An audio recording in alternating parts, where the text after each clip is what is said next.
I'm gonna tell you a story, but the first thing I understand is sound doesn't work the way I think it is. You can call me Orwell, no one's talking. Welcome to Cult. And welcome once again to Booty Tickled in the Trap.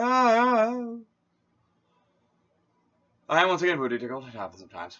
This is actually something I've been booty tickled about for a while. And I know for a fact it's actually kind of unreasonable for me to be booty tickled about this.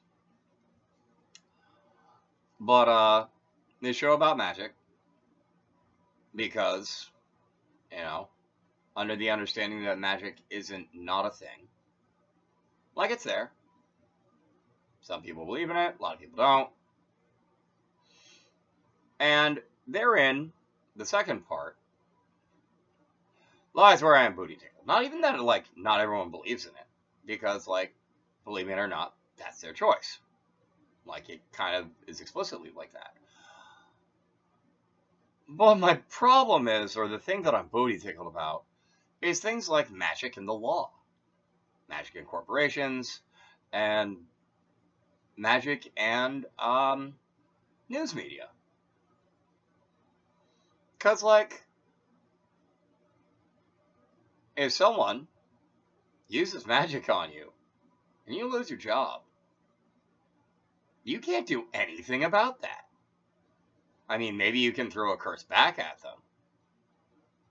But it's not like you can go to the cops and be like, look, I lost my job because this person hexed me or someone hexed me. Can you find out who did it?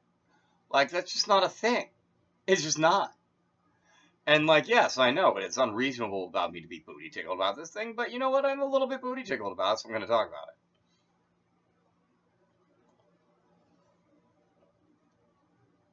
You know what would booty tickle me more, though? Is if like corporations and, like, the government just, like, knew that it was real, like, had the option of making laws about it, and just didn't, because it was, like more convenient for them to just keep lying and saying magic was fake. That would booty tickle me way more. Yeah, it would booty tickle me more. Because, admittedly, right now, I am actually mad booty tickled that, like, you know, admittedly, as I've said, not everyone believes in this stuff. So, there isn't really a reason for there to be laws or corporate guidelines pertaining as to what to do if one of your employees becomes the subject of a magical attack. Because they're just not there. There just aren't those guidelines. And you know what? With most people not believing in magic, that's actually not unreasonable.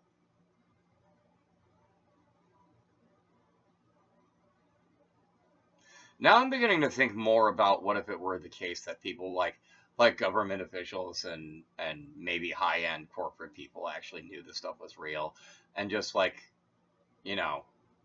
refused to admit it. Man, that would piss me off. I'd be so pissed. And I think everyone else should be too, if that were the case. Not that I'm saying it's the case, because if it were the case, how on any world would I prove that?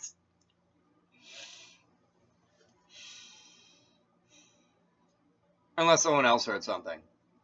Just, like, floating in the ether. Psychic noise that they had previously disregarded as being a bunch of BS. If that were the case, and any of you have actually heard that, that'd be pretty super. Please mention that in the comments. Alright. I've let my booty tickle air out a little bit on that last one. Time to change gears. I've on the show before talked about, Second Coming Christ and the Antichrist and stuff, and I've said before that, like, I actually believe that the Antichrist is real. Like, it's a thing. But in fact, I've actually speculated that's Donald Trump a couple times. Like, a couple times. Because the whole Golden Idol CPAC thing, and the whole, like, like the whole prophecies concerning the Antichrist and the Man of Sin. Like I've seen other people on like Facebook and stuff who like I don't know who I don't actually like who I have no context of knowing what their life and situation is, but I've seen other people say that Trump is pretty much like perfect as the Man of Sin. So like the core notion that like the Antichrist is out there is to me a very real thing, especially since I'm pretty sure, like at least in my mind, it's pretty obvious that it's Donald Trump. But like, whatever, you're free to disagree with me or not. But my point is, if the Antichrist is around, that would mean the second coming would be like right around the corner. And I have a question that's both serious and not serious. Are you prepared for the second coming? And in the serious way, it's like, are you prepared on a soul level, like for the arrival of Christ in the world? Yeah, that's like obviously like that's the obvious question that's there. But what's the inobvious question that's there? Are you physically prepared? Like if Jesus were to arrive tomorrow, would you be down to make a cake for Jesus and say, "Welcome back, Jesus"? And that's the unserious part of what I'm talking about there. And so just remember, if Jesus comes back, you might want a cake. I'd make Jesus a cake. Would you make Jesus a cake? Would you? Because I would. Anyway, thank you for watching. Please feel free to like, share, comment, and subscribe.